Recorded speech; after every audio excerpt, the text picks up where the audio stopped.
토끼와 거북이에 관한 이런 재미난 이야기가 있습니다. 토끼는 거북이보다 좀 빠르죠. 그리고 좀 더 영리한 그런 동물로 알려져 있고요. 그런데 그 토끼가 같은 한 동네에 살고 있는 거북이를 그렇게 사랑을 했대요. 그래서 이제 어느 날인가에 둘이 만나서요, 그 한적한 길을 산책하고 있을 때에 숲속을 지나가고 있었는데, 바나나 나무 잘 아시죠? 열매가 주렁주렁 열리게 되었는데 뿌리째 뽑혀가지고 한쪽에 누워져 있는 것이에요. 그러니까 이제 토끼가 거북이를 사랑하니까 이야기를 건네는 것이에요. 거북아, 너 여기 바나나 열매 맺은 이 나무 통째로 너 다 가져, 이야기를 한 거예요.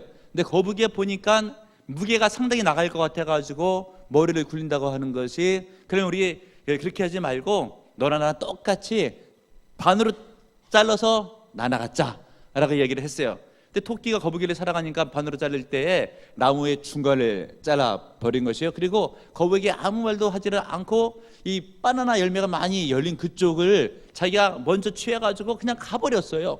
거북이가 생각할 때 속이 상했죠. 그러면서 토끼를 야속하게 생각을 한 것이에요. 그 하는 수 없이 나무 뿌리가 있는 밑둥 쪽에 있는 나무를 가지고 집으로 간 거예요. 그래서 이 나무를 어디다가 쓰나 라고 하다가 그냥 생각해 보니까 그래도 나무니까 뿌리가 있으니까 심어보자 라고 하면서 앞마당에 그것을 심은 것이에요.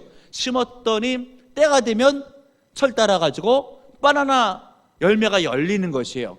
그래가지고 해마다 그것을 따먹는 거예요. 그러면서 깨달음이 온 거죠. 실은 토끼를 오해했었는데 이 바나나 나무 열매를 매년 먹을 수 있게 된 것은 그 토끼의 배려 때문에 그런 것이다 라고 생각하고 그렇게 감사하는 마음을 가졌다라고 하는 그런 지혜스러운 재미난 이런 우스운 그런 이야기가 있습니다. 여러분, 이것이 주는 교훈이 있고 또 우리가 영적으로 적용해 볼 수도 있어요. 생각해 보면 하나님께서 우리 믿는 성도에게 좋은 것을 주셔요. 그런데 우리는 생각할 때 언뜻 볼 때 오해를 해가지고 그것이 은혜가 되질 않고 부담스럽게 느끼고 심지어 하나님에 대해서 야속하게 느낄 때가 있어요. 하나님께서 어떤 말씀을 하시면 그것이 내 심령에 잘 들어와서 은혜가 돼야 되는데 그것이 내 심령에 부딪혀서 은혜가 되는 것이 아니라 오해가 되고 전달이 잘 되지 않을 때가 많이 있더라라고 하는 것이죠. 왜 그래요? 하나님의 말씀에 대해서 무지하면 그럴 수가 있어요. 그 말씀에 대해서 확신을 갖지를 못하고 의심이 들면서 불안해할 수가 있는 것이죠. 그러므로 여러분, 하나님의 말씀을 내 심령에 은혜되게 듣기 위해서는 말씀에 대해서 여러분 전적인 신뢰와 함께 말씀에 대해서 사모하시고 알아가는 은혜가 있어야 된다는 것을 명심하시는 여러분들 되시고요. 그러기 위해서 하나님의 말씀의 특성에 대해서 알아야 돼요. 민수기 23장 19절에 보게 되면 하나님은 사람이 아니시니 거짓말을 하지 아니하시고 인생이 아니시니 후회가 없으시다. 어찌 그 말씀하신 바를 행하지 않으시며 하신 말씀을 실행하지 아니하시랴. 믿으시는 여러분들 되시길 바랍니다. 하나님의 말씀은 진리고 한번 하신 말씀 반드시 이루시는 성취하시는 은혜 말씀인 것을 믿으시는 여러분들 되시길 바랍니다. 그리고 성경 말씀에서 보게 됐을 때 하나님께서 내가 너희에게 이렇게 주리라 라고 한 것을 한마디 단어로 압축하면 약속이에요. 하나님께서 수많은 약속들을 해주시는데 구약 성경은 오래된 하나님의 약속의 말씀, 신약은 새로운 하나님의 약속의 말씀, 그 가운데서 구약은 거의 다 성취되었고 신약도 성취되어 가고 있고 또 앞으로 성취될 말씀들이 있는 것이 성경 말씀인 줄로 믿으시는 여러분들 되시길 바랍니다. 그런데 하나님의 말씀을 말씀드린 것처럼 반드시 이루어지는 성취되는 특징을 가지고 있어요. 그래서 성경을 보게 되면 하나님께서 말씀하신 것들이 계속해서 이루어지시는데 창세기에 보게 되면 믿음의 조상 아브라함이 나오죠. 창세기 12장에 보게 됐을 때 갈대아 우르 지방에 있었던 아브라함을 하나님께서 불러주시죠. 그러면서 아브라함아 라고 부를 때에 그러면서 아브라함에게 지시하시죠. 너는 너의 본토 친척 아비집을 떠나 내가 너에게 지시할 땅으로 가라. 거기서 내가 너로 하여금 큰 민족을 이루게 하고 너에게 복을 줄 것이니라 라고 하면서 자식이 하나도 없었던 아브라함, 그때 나이가 75세, 이때 하나님께서 불러주시면서 자식을 주고 나중에는 차후에 내 후손의 나라가 일어서는 민족이 되는 역사 있게 될 것이다 라고 하는데 이 약속의 말씀을 받은 지 20년이 훌쩍 지나고 있는 그때에도 자식이 생기질 않는 거예요. 아브라함의 나이가 75세 때에 그때도 할아버지인데 자식 준다고 약속을 했는데 10년, 20년 지나가고 이제 나이 100세가 되었을 때 약 한 24년, 5년 되게 됐을 때에도 자식이 없는 것이에요. 그러나 하나님의 약속의 말씀은 어떤 특징이 있다고 그랬어요? 이루어지는 특징, 성취되는 성격이 있다고 했잖아요. 하나님께서 아브라함의 나이 99세 때에 찾아오셔서 하는 이야기가 내년 이맘때에 내가 아들을 낳을 것이니라 라고 했고, 그 말씀이 이루어져서 아브라함 나이 100세 때에 자식을 낳게 되었어요. 사람의 생각으로서는 안 될 것 같아요. 상황으로 봐도 안 될 것 같아요. 그러나 누가 말씀하셨습니까? 천지를 창조하신 능력의 말씀으로 하나님께서 한번 말씀하시면, 누구에게 약속하시면 그 약속의 말씀을 반드시 지키시고 반드시 이루어진다는 것을 믿으시는 여러분들 되시길 바랍니다. 아브라함에게 약속하신 그 약속은 성취되었어요. 오늘 성경 본문에 있어서도 하나님의 약속의 말씀이 성취되는 장면이 소개되고 있는데, 아브라함, 이삭, 야곱, 그러니까 지금 야곱이 주인공이니까 아브라함의 손자가 되는 야곱이 등장하고 있어요. 그런데 애굽으로 이사가는 장면이 나오는데, 이 애굽으로 이사가는 장면에 대한 것은 이미 아브라함 때로부터 약속된 하나님의 말씀이에요.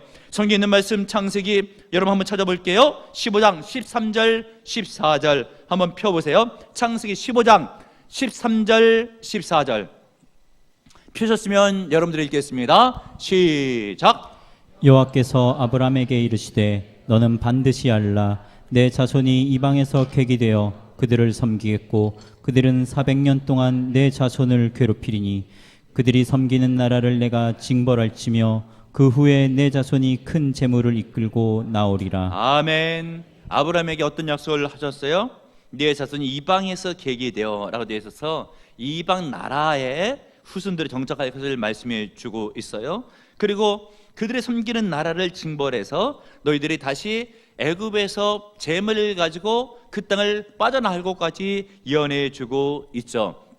이렇게 아브라함에게 약속해 주었던 그 약속을 하나님께서 이삭에게도 약속해 주었고 야곱에게도 약속해 주었고, 그 약속이 이제 성취되는 장면인데 이방 나라로 가게 된다라고 하는데, 지금 야곱의 때에 이방 나라로 가려는 그런 입장이 있었어요. 이때 야곱에게는 자식이 있었는데 요셉이죠. 요셉이 죽었는지 말았는데 애굽에서 성공했어요. 국무총리가 됐어요. 그러고 나서 아버지 및 친족 가족을 돌아보고 싶은 마음이 생각이 나서 야곱에게 연락을 해서 수레를 보냈죠. 그러면서 아버지를 모시는데 야곱의 입장 가운데서 보게 되면 죽은 자식이 살아있다 라고 하면 잘 안 믿어지는 거예요. 그것도 애굽에서 국무총리로 성공했다라 라고 하는데 의심이 드는 거죠.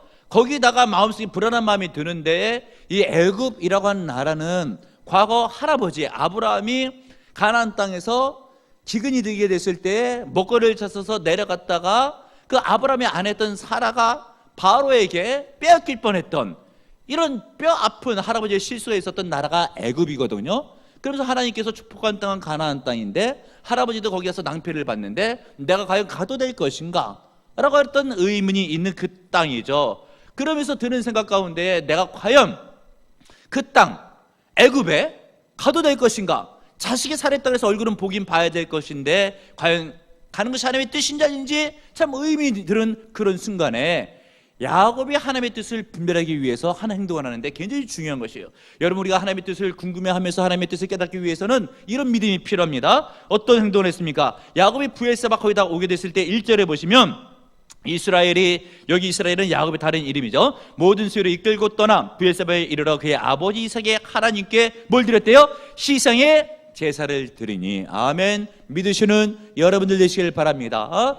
야곱이 희생의 제사를 드렸어요. 하나님께 영광을 돌린 것이에요. 오늘날로 보면 예배를 드린 것이에요. 왜요? 하나님의 뜻을 알기 위해서. 내가 애굽에 내려간 것이 하나님의 뜻입니까? 라고 묻기 위해서. 그랬더니 하나님께서 말씀해 주시죠. 뜻을 보이셔요. 2절 3절 4절 보세요. 여러분들 읽겠습니다. 2절 3절 4절 읽겠습니다. 시작. 그 밤에 하나님이 이상 중에 이스라엘에게 나타나 이르시되 야곱아 야곱아 하시는지라. 야곱이 이르되 내가 여기 있나이다 하매 하나님이 이르시되 나는 하나님이라. 내 아버지의 하나님이니 애굽으로 내려가기를 두려워하지 말라. 내가 거기서 너로 큰 민족을 이루게 하리라. 내가 너와 함께 애굽으로 내려가겠고 반드시 너를 인도하여 다시 올라올 것이며 요셉이 그의 손으로 내 눈을 감기리라 하셨더라. 아멘. 말씀을 믿으시는 여러분들 되시길 바랍니다. 야곱이 궁금했죠. 내가 애굽으로 내려가는 하나님의 뜻이 맞습니까? 라고 할 때에 희생의 제사를 드리고 하나님께 예배로 영광 돌릴 때 하나님께서 나타나셔서 말씀해 주셨죠. 애굽으로 내려가는 것을 절대 두려워하지 말아라. 내가 너로 하여금 거기서 민족을 이루리라. 깨닫고 믿으시는 여러분들 되시길 바랍니다. 하나님이 예배할 때 하나님께서 반드시 역사해 주셔요. 말씀을 믿으시고 은혜 충만한 여러분들 되시길 바랍니다. 그러면 여러분 하나님을 여러분들이 구하고 하나님의 뜻을 의문 가지면서 내가 과연 어떻게 행하는 것이 하나님의 뜻인가, 내가 어떻게 하나님께 영광을 거두실 것인가 깨닫기 위해서는 뭘 드려야 된다고요? 예배를 드리는 거예요. 그런 의미에서 여러분 부흥집회 준비되고 있죠. 예배예요. 하나님께서 집회를 통해서 여러분에게 하나님의 뜻을 보이실 것이에요. 깨닫고 믿으시는 여러분들 되시길 바랍니다. 저도 기도원 올라가서 여러분들 가정마다 하나님께서 역사해 주시고 또 응답해 주시고 복을 내려주시기를 간절히 기도할 때에 하나님께서 주신 응답의 말씀을 붙들고 내려왔어요. 한번 볼까요? 예레미야 성경 29장 11, 12, 13절 한번 보겠습니다. 예레미야 성경 29장 11, 12, 13절의 말씀 찾으셨으면 한 목소리 한번 크게 읽어봐요. 시작. 여호와의 말씀이니라. 너희를 향한 나의 생각을 내가 아나니 평안이요 재앙이 아니니라. 너희에게 미래와 희망을 주는 것이니라. 너희가 내게 부르짖으며 내게 와서 기도하면 내가 너희들의 기도를 들을 것이요 너희가 온 마음으로 나를 구하면 나를 찾을 것이요 나를 만나리라. 아멘. 읽었던 말씀 11절에 보게 되면 하나님의 생각을 내가 아나니 하나님의 뜻이에요. 하나님의 뜻, 여러분이 향하는 뜻은 한마디로 뭐예요? 복을 주시겠다는 거죠. 그런데 12절에 보면 중요한 게 와서 기도해라. 여러분 부흥집회 참석해야 됩니다. 사모해야 됩니다. 와야 하나님을 만나고 하나님의 뜻을 들을 수가 있어요. 그리고 자세는 13절에 보니까 온 마음으로 나를 구하며 마음을 다하세요. 마음을 실으세요. 하나님께서 반드시 뜻을 보이시고 은혜를 부어주시고 복을 내려주십니다. 이 말씀을 붙들고 집회를 사모하시고 하나님의 뜻을 발견하시고 은혜와 복을 받으시는 여러분들 되시길 바랍니다. 이렇게 야곱이 하나님을 예배할 때 하나님의 뜻을 보이셨는데 하나님께서 말씀해 주실 때 다시 창세기 본문으로 와서 3절을 보세요. 하나님이 이르시되 나는 하나님이라 네 아버지의 하나님이니 애굽으로 내려가기를 두려워하지 말라. 지금 야곱은 두려워하고 있다고 했죠. 왜요? 이미 할아버지가 아브라함이 애굽으로 내려갔다가 큰 코 다친 적이 있다고 했어요. 그러니까 마음속에 두려움이 있어가지고 나도 내려갔다가 잘못되면 어떻게 할까라고 하는 생각이 들더라라고 하는 것이죠. 여러분 목회도 유사해가지고 물론 사명으로 감당하는 목회이지만은 선배들이 목회를 하다가 저도 지금 개척을 한 지 14년 차잖아요. 개척을 할 때 친구 목사들도 막 걱정해요. 요즘 개척 잘 안 되는데 어떻게 하나? 라고 하면서 막 걱정하죠. 개척하려고 하는 사람들마다 선배들이 이미 다 교회 막 문을 닫고 교회가 자립하기 어려우니까 걱정스럽잖아요. 그래도 어떻게 해요? 남은 안 되고 또 그렇다 치더라도 내게 임하신 하나님의 말씀을 붙들고 나아가는 거죠. 그런데 그 측정 가운데 보게 되면 두려워할 수가 있는 거예요. 남들이 해서 안 됐던 것을 여러분들 한번 생각해 보세요. 생업을 생각해 볼 때에 남들이 망했어요. 어떤 아이템을 가지고 사업자를 차렸어요. 근데 그것을 하려고 그러면 주변에서 말들이 많이 있어요. 그거 안 되는데, 그 아이템으로 누가 해서 망했는데 할 때 마음속에 두려움이 있어요. 이때 하나님을 붙들고 하나님의 응답의 말씀을 확신이 있으면 앞으로 나아갈 수가 있어요. 저는 개척할 때 이렇게 두려워하지는 않았던 것 같아요. 담대하게 그렇게 개척했던 기억이 나요. 여러분 무엇이겠습니까? 하나님의 약속의 말씀을 붙드는 게 굉장히 중요해요. 그런데 말씀드린 것처럼 일반적으로 사람들은 남이 해서 한번 실패했던 것을 내가 하려고 했을 때 두려움이 앞서고 그 손뜻 할 마음이 잘 안 들 수가 있고, 오늘 성경 부분에 있었던 야곱도 할아버지가 애굽 땅에 내려갔다가 큰 코 다친 적이 있었기 때문에 나도 자칫 잘못했다가 큰 코 다칠 수가 있다라고 하는 바로 그때에 하나님께서 말씀하시죠. 애굽으로 내려가는 것을 절대 두려워하지 말아라. 하나님의 약속의 말씀을 이렇게 들으면 여러분들이 아멘 하고 믿는 은혜가 있기를 바랍니다. 마음속에 있는 여러분들의 생각이 수정돼야 은혜를 받을 수가 있고 복을 받을 수가 있는 것이에요. 여러분 복음서에 나오는 베드로를 한번 생각해 보세요. 베드로가 주님을 만났을 때 밤새도록 그는 배에서 헛덩쳤죠. 그러면서 우리 주님께서 이번에는 네가 그물을 내릴 때 깊은 곳에 가서 한번 그물을 내려봐라 라고 말씀해 주고 있는데, 베드로는 이 갈릴리 바다에서 잔뼈가 굵은 그런 어부였거든요. 그 밤새 고기 어디 있는지 잘 알고 있어요. 얕은 곳에 밤에는 몰리고 있는 것을 알고 있어서 그쪽에서 그물질하고 있는데 헛땅쳤죠. 그때 우리 주님께서 하신 말씀인데, 난생 처음 듣는 얘기예요. 어부로서는. 지금은 깊은 곳에 나서 그물을 내려서 고기를 잡을 때다라고 하는데, 베드로는 이해가 가질 않아요. 그 생각해 보니까 예수님의 말씀이 맞는 것 같지가 않아요. 그런데 내가 말씀에 의지해서 그물을 내리겠습니다라고 할 때에 평생 처음 잡아보는 고깃대, 그물이 찢어질 정도의, 배가 만선될 정도의 역사가 일어난 줄로 믿으시는 여러분들 되시길 바랍니다. 자기 생각은 아니에요. 하나님께서 말씀하신 것과는 달라요. 하나님의 말씀이 그럴 때가 굉장히 많이 있어요. 그래서 우리들이 하나님께서 말씀이 임하게 됐을 때는 아닌 것 같아요. 듣기가 싫어요. 순종하기가 싫어요. 그래서 계속해서 역사 일어나질 않고 기적이 일어나질 않고 힘들게 사는 것이에요. 생각을 수정해야 돼요. 말씀이 들릴 때 말씀으로 생각을 수정해야 돼요. 그래야지 은혜의 목적지에 제대로 도착할 수가 있습니다. 여러분, 인공위성 잘 아시죠? 멀리 쏘잖아요. 인공위성 한번 쏘고 나서 그냥 마는 것이 아니에요. 인공위성 쐈으면 계속해서 궤도를 수정해서 원하는 위치에 갈 수 있도록 각도를 잡아준대요. 그래야지 제 위치에 선다라고 하는 것이죠. 중간중간에 점검하고 궤도를 수정해서 목적지로 보내는 것이에요. 여러분들이 예수를 믿으면서 천국이라고 하는 목적지로 갈 동안에 제대로 은혜스럽게 하나님의 역사를 이루고 기적을 맛보고 영생을 취하고 상급을 얻기 위해서는 하나님의 말씀이 임하는 쪽으로 여러분들의 생각을 수정하고 또 수정하고, 말씀이 떨어지게 됐을 때 여러분의 생각과 부딪힐 때는 에이 말씀이 아니야라고 하는 것이 아니라 여러분의 생각을 시작을 못 받고 말씀을 심중에 두고 잘박인 못처럼 심중에 둘 때에 하나님의 말씀이 여러분의 생각을 수정하게 되면 반드시 그 말씀이 살아 역사에서 여러분의 인생을 인도해 주십니다. 깨닫고 믿으시는 여러분들 되시길 바랍니다.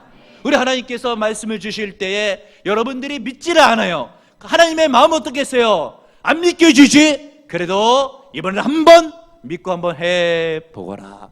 지금까지 한번 생각지도 못했던 일이지, 엄두도 못했던 일이지, 안 될 것 같지? 그러나 하나님이 말씀하시니 하는 거예요. 깨닫는 여러분들 되시길 바랍니다. 지금 야곱은 애굽으로 내려가기 두려워하고 있잖아요. 하나님께서 말씀해 주고 있죠. 애굽으로 내려가는 것을 절대 두려워하지 말아라. 베드로에게 말씀했죠. 이번에는 제발 깊은 곳에 가서 그물을 내려라. 말씀 믿지 않고 계속 얕은 곳에 있다고 한다면 고기를 잡지 못했을 것이에요. 그러나 자기 생각을 수정해서 하나님의 말씀에 맞춰서 깊은 곳에 그물을 내렸을 때 역사 일어났잖아요. 왜 끝도 한도 없이 계속해서 여러분의 생각이 맞춰가면서 여러분이 하나님도 아니시고 능력을 봐도 한계가 있고 부족하고 연약하고 뭐 별로 이런 것도 없고, 근데도 불구하고 끝까지 내 생각을 맞춰가면서 하나님의 말씀을 배척하니까 그렇게 힘든 인생, 예수를 믿으면서도 역사가 안 일어나고 열매를 맺지 못하고 기적을 맛보지 못하고 인생을 살아가잖아요. 이제는 하나님의 말씀에 여러분들의 생각을 수정하시고 말씀을 믿으시고 심지에 두시고 한번 해보세요. 애굽으로 내려가라라고 하면 아멘, 깊은 곳에 그물을 내려라고 하면 아멘 했을 때 역사가 일어나는 것이에요. 야곱이 애굽에 내려가서 잘 됐습니다. 여러분, 베드로가 깊은 곳에 그물을 내려 잘 됐어요. 집회 참석하라고 하죠. 참석하죠. 온 마음으로 주를 구하라고 하죠. 해보세요. 예비인 은혜가 내려오게 되면 문제 해결되죠. 은혜와 복을 받습니다. 목사가 1시간 2시간 권면해도 상담할 때 말을 해도 듣지를 않아요. 자기의 생각이 있어요. 방향이 힘이 있어요. 말씀이 안 들어가요. 계속 집안이 어려워요. 인생이 어려워요. 계속 그렇게 살아요. 뭐 때문에 이렇게 살아요, 여러분? 말씀을 심중에 두시고 생각을 수정하시고 이제는 좀 잘 되시고 역사가 일어나고 형편대로 사는 것이 아니에요. 성령으로 살고 기적으로 살고 능력으로 살고 복을 받고 사는 것이에요. 깨닫고 믿으시는 여러분들 되시길 바랍니다. 신앙생활이 뭐예요? 하나님의 말씀의 생각이 내 생각과 부딪힐 때 잘못된 내 생각을 말씀에 맞춰서 고치는 것, 그것이 신앙생활인 것을 믿으시는 여러분들 되시길 바랍니다. 그리고 오늘 성경 본문에는 야곱에게 주신 말씀이 있어요. 3절 하반절을 보게 되면 내가 거기서 너로 큰 민족을 이루게 하리라. 이 약속의 말씀은 이미 아브라함 때부터 주신 약속의 말씀이에요. 창세기 12장 2절에 하나님께서 내가 너로 하여금 큰 민족을 이루게 하리라. 그리고 아브라함에게 아들이었던 이삭에게 창세기 26장 4절에 내 자손을 하늘의 별같이 번성하게 하리라. 그리고 아브라함, 이삭, 그 거쳐서 밑에 있는 야곱에게, 본문의 주인공이죠, 아브라함의 손주예요. 창세기 28장 14장에 내 자손이 땅에 찌길같이 많게 되리라. 그리고 오늘 성경 본문에 재차 약속해 주시죠. 3절 하반절, 내가 거기서 너를 큰 민족을 반드시 이루게 주리라. 약속을 4번에 걸쳐 확인시켜 주시는 하나님의 말씀인 것이에요. 근데 왜 야곱에게 하셨던 말씀을 또 하실까? 그래서 야곱이 지금 두려워하고 있는 것이에요. 애굽으로 내려갈 것을 두려워하고 안 내려가려고 하니까 하나님께서 애굽에 내려가는 것이 내 뜻이고 반드시 너를 도와주겠고 거기서 내가 민족을 이루게 될 것이니라 라고 재차 확인시켜 주는 거예요. 만약 이때 하나님께서 애굽에 내려가려고 벌벌 떨고 있을 때 이렇게 두려워하고 있냐고 라고 야단쳤으면은 아마 야곱이 더 두려워할 거예요. 여러분, 우리 예를 한번 생각해 보십시오. 야곱에게 하나님이 확신 주는 것은 약속의 말씀을 재차 확인시켜 주는 방법이 굉장히 요긴한 방법이에요. 우리가 집에서 부모 자식 간의 관계를 생각해 봐도 만약에 부모가 어느 날인가에 새로운 핸드폰 나오게 되면 사준다고 이야기를 했어요. 근데 자식이 보니까 다음 달 언제 나온다고 하는 것이에요. 그러니까 너무 기뻐가지고 아빠한테 가서 얘기를 해요. 아빠 언제 핸드폰 나온다고 이렇게 하는데 핸드폰 사준다고 그랬죠? 라고 했을 때 이 녀석이 하라는 공부를 하질 않고 라고 야단치면요, 자식이 아빠가 이 핸드폰 사준 거 맞는 건가? 이렇게 하면서 의문이 들고 불안해할 수가 있는 것이에요. 그런데 진짜 사줄 아빠 같으면 어떻게 하는가? 내가 뭐라 그랬어? 핸드폰 사준다 그랬어? 안 사준다 그랬어? 산다고 그랬잖아. 그 언제 출시된대? 그 날짜에 내가 맨 처음으로 너 먼저 사주마 라고 하면 자식이 믿게 되어 있는 것이에요. 하나님께서 성도의 믿음이 흔들릴 때에 그 믿음을 붙잡아주는 방법은 하나님의 약속의 말씀을 재차 확인시켜 주는 것이에요. 지금 야곱이 애굽으로 내려가서 두려워하고 있잖아요. 야단치지 않고 뭐라고 말씀해 주십니까? 애굽으로 내려가라. 내가 반드시 너와 함께 하겠고 너로 하여 큰 민족을 이루게 줄 것이니라. 믿으시는 여러분들 되시길 바랍니다. 바울도 하나님께서 로마에 보낸다고 했어요. 거기서 복음을 증거하겠다고 했죠. 그런데 바울이 예루살렘에서 죽을 뻔한 일을 만나게 되었을 때에 두려워하고 있죠. 그때 하나님께서 바울이 야단친 것이 아니라 다시 한번 약속의 말씀을 재차 확인시켜 주시기를 사도행전 23장 11절에 있는 말씀에 예루살렘에서 나의 일을 네가 증언한 것 같이 로마에서도 반드시 증언하게 될 것이니라. 예루살렘에서 죽지 않고 반드시 로마에 가게 될 것을 말씀해 주었다라고 하는 것이죠. 주님께서 계속 말씀하셔요. 내가 약속했는데 반드시 이룰 것이니라. 여러분들 하나님의 약속의 말씀을 붙들고 나갈 때 어떨 때는 1년 안 이루어지죠. 어떨 때는 4년 5년 안 이루어지죠. 지금 보면은 아브라함도 하나님의 약속의 말씀을 받았는데 자식을 낳을 때에 25년을 기다리다가 이루어지니까 10년 20년 차에 얼마나 마음이 흔들리겠어요. 그때 하나님께서 애 낳기 1년 전쯤에 다시 임재하여서 하시는 말씀이 네가 내년 이맘때에 다시 아들이 있을 것이니라. 믿으시는 여러분들 되시길 바랍니다. 야곱도 지금 애굽에 내려가기를 두려워할 때 하나님께 다시 나타나셔서 하시는 말씀이 애굽으로 내려갈 것이라고 말씀을 주는 거예요. 여러분들은 왜 믿음이 흔들리냐라고 하는 것이에요. 그것은 하나님이 재차 확인시켜 주시는 약속의 말씀을 받아야 되는데 받지를 못해요. 그런데 여러분, 아브라함, 이삭, 야곱 때에는 성경 기록 이전이니까 하나님께 직접 나타나셔서 음성으로 말씀해 주시는데 지금은 그런 시대가 아니에요. 지금은 기록된 하나님의 말씀을 통해서 하나님의 약속을 받는 시대고 이 약속의 말씀을 주의 종이 증언하고 대언해서 여러분들의 약속을 받는 거예요. 그러니까 예배 참석해서 말씀을 들어야 재차 하나님의 약속의 말씀을 듣는 거죠. 여러분들이 하나님의 약속의 말씀을 펴서 읽고 묵상하고 암송하면서도 받을 수가 있어요. 그런데 중요한 것은 내가 재차 믿음이 흔들릴 때마다 하나님의 약속의 말씀을 받고 싶어 하는가? 라고 하는 것이에요. 신앙생활하면서 쉼을 잃고 살면서도 불구하고 약속의 말씀을 보지를 않아요. 그러면서도 하나님이 나를 도와주지 않는다고 하는 것은 어불성설일 수 있다라고 하는 것이죠. 이런 의미에서 여러분, 하나님의 약속의 말씀을 봐야 돼요. 하나님의 약속을 보는데도 불구하고 왜 힘이 없어요? 늘 힘이 있고 성령 충만하고 자신만만하게 사는 그리스도인들을 보세요. 약속과 동의하는 인물들 다 그래요. 성령이 충만하고 말씀을 읽고 묵상하고 암송하고 심지에 두고 정의시키는 사람들은 힘이 넘쳐요. 은혜가 넘쳐요. 자신감이 있어요. 하나님 모든 일들의 역사가 일어나요. 하나님께 붙들어 주셔요. 기적을 베풀어 주셔요. 믿으시는 여러분들 되시길 바랍니다. 그런데 왜 말씀을 안 붙들어요? 말씀을 안 봐요? 목사가 권면해도 두질 않아요. 잘못된 생각을 수정하질 않아요. 그냥 살아요. 뭉개고. 안타깝잖아요. 말씀을 보셔야 돼요. 말씀을 들어야 돼요. 재차 확인해야 돼요. 두려워하지 말라, 내가 너와 함께 가느니라 라고 하면 믿어야 돼요. 그런데도 불구하고 두려워하잖아요. 그 말씀을 또 봐요. 두려워하지 말라, 내가 너와 함께 갈 것이니라. 놀라지 말라, 나는 내 하나님이 됨이니라. 내가 너를 굳세게 하리라. 참으로 너를 도와주리라. 의심이 들면 또 보세요. 두려워하지 말라, 내가 너와 함께 함이니라. 놀라지 말라, 나는 내 하나님이 됨이니라. 내가 너를 굳세게 하리라. 참으로 너를 도와주리라. 그런데 또 흔들려요. 또 보세요. 두려워하지 말라, 내가 너와 함께 함이니라. 놀라지 말라, 나는 내 하나님이 됨이니라. 내가 너를 굳세게 하리라. 참으로 너를 도와주리라. 아멘, 할렐루야. 믿습니다. 믿고 나갈 때 흔들리지 않아요. 자신감이 있어요. 용기가 나요. 믿으시는 여러분들 되시길 바랍니다. 그리고 여러분, 야곱이 주신 하나님의 말씀이 있어요. 4절을 보세요. 읽겠습니다. 4절 시작. 내가 너와 함께 애굽으로 내려가겠고 반드시 너를 인도하여 다시 올라올 것이며 요셉이 그의 손으로 내 눈을 감기리라 하셨더라. 야곱이 하나님의 뜻을 몰라 예배하며 하나님의 뜻을 구할 때 주님께서 4절의 말씀도 주시는데 뭐예요? 내가 너를 반드시 인도하여 그 땅에 갈 뿐 아니라 자손들을 통해서 애굽에서 금은벌레 갖고 나오게도 하겠다. 무엇이겠습니까? 하나님께서 말씀하셨어요. 무엇으로? 내 인생을 인도하겠다고. 믿으시는 여러분들 되시길 바랍니다. 하나님께서 말씀으로 우리의 인생을 인도하셔요. 여러분의 인생은 말씀만 따라가면 돼요. 하나님의 말씀만 따라가면 돼요. 반드시 은혜 받아요. 복될 수가 있습니다. 그런데 귀가 얇아가지고 사람의 말을 자꾸만 듣는 것이에요. 하나님께서 말씀하셔도 누가 그거 했는데 잘 안 됐다고 하던데? 그러면 그 말을 믿어가지고 하나님의 말씀을 쳐버려요. 그러니까 인생이 힘들죠. 하나님이 사람이 아니셔요.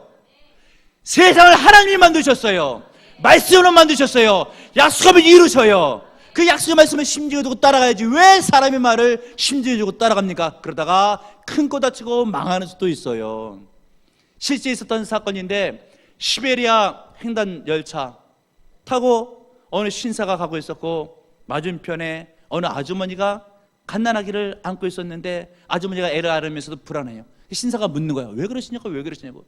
내가 어디에 내려야 되는데 초행길이라 기차역이 어딘지 내리는 데를 잘 모르겠어요. 신사가 하는 이야기가 나 이건 자주 타고 있다고. 그러면서 걱정하지 말라고 내가 때 되면 이야기할 테니까 쉬고 있다가 내리러 갈 때 내리라고 라고 얘기를 했는데 신사가 아주머니를 깨우더니 이야기를 하는 거예요. 이번에 내리면 틀림없다고. 그래서 그 아주머니가 그 신사의 말을 믿고 내렸거든요. 그런데 조금 이따 기차 방송이 나오는데 기차에서 안내 방송인데 조금 전에는 기차가 잠깐 고장 나가지고 기관사가 부품을 교체하려고 잠깐 섰던 거라고. 이제 다음 정착은 어디라고 하는데 그 역에서 내렸어야 되는데 중간에 기차를 고치려고 했던 신사의 말을 듣고 내린 거예요. 눈보라가 치고 있는 영하 수십 도의 그런 날씨 가운데 기차는 가고 있는데 어떻게 하겠어요? 며칠 뒤에 아주머니하고 아기가 얼어 죽은 시신으로 발견됐다고 하는 것이에요. 사람은 좋은 마음으로 이렇게 해보라고 가르쳐줬는데 틀릴 수가 있는 것이에요. 왜요? 하나님이 아니잖아요. 왜 사람의 말을 듣고 흔들려요? 하나님의 말씀을 심중에 둬야죠. 하나님이 살아계시잖아요. 전능하시잖아요. 말씀 지키시잖아요. 예배 심술하면 예배 드려야죠. 집회 때 은혜 준다라고 하면 마음 다해서 은혜를 받으셔야죠. 하나님을 믿으시길 바라고 야곱처럼 예배를 삼면서 하나님의 심중을 뜻을 두시면 하나님의 약속의 말씀은 반드시 성취됩니다. 이번 집회에 주신 말씀 하나도 놓치지 말고 아멘 아멘 받아 먹는 심정으로 여러분의 사모하는 마음으로 온 마음을 다하면 집안이 일어나요. 보람전께 힘든 집안들 많아요. 담임 목사가 안타까워요. 기도 많이 했어요. 일으켜 달라고. 여러분들이 집회 통해서 하나님의 복을 받아야 되는데 참석해야 될 것이 아니에요. 은혜 받아야 될 것이 아니에요. 마음을 다해야 될 것이 아니에요. 담임 목사가 권할 때 또한 상담할 때 잘 되라고 하잖아요. 왜 심중에 두지 않고 말씀을 멀리하고 사람의 말을 듣고 자기 생각 갖고 힘들게 살아요? 이제는 생각을 수정해서 말씀 가는 대로 하나님의 인도대로 그렇게 인생을 사시면서 은혜 많이 받으시고 특별히 이번 집회도 그렇게 참석해서 은혜를 받고 집안이 일어서고 복되기를 주님의 이름으로 축복합니다. 주님, 우리 가운데에 자기 생각대로만 인생을 살아온 그런 성도들 있지는 않습니까? 사람의 말에 귀에 솔깃해서 남이 뭘 했는데 안 됐더라라고 하고 네가 이번에 죽으려고 교회를 하느냐라고 하는데 솔깃해서 주님께서 말씀하셔도 그 말씀을 저버리는 성도들 있지는 않습니까? 이제 내 생각을 수정하여 말씀에 내가 아멘 아멘 믿고 순종을 믿고 나갈 때에 아버지는 생각이 수정된 것만큼 인생도 수정되게 하시고 이제는 가문이 일어나고 집안이 일어나고 믿음이 일어나고 생업이 복을 받고 집회를 통해 은혜를 받고 복을 받는 그런 심령과 가정이 될 수 있도록 아버지 은혜를 내려주실 때에 내가 그 은혜를 받게 도와주시옵소서. 말씀을 믿으며 말씀을 재차 확인하며 말씀을 심중에 두며 믿고 나갈 때에 이제는 복되게 하시고 문제 해결되게 하시고 믿음이 뜨거워지게 하시고 승리하게 하시고 주 옆에 영광 누릴 수 있는 그런 은혜스러운 인생이 될 수 있도록 두 손 들어 축복하여 주옵소서. 예수님의 이름으로 간절히 기도합나이다. 아멘.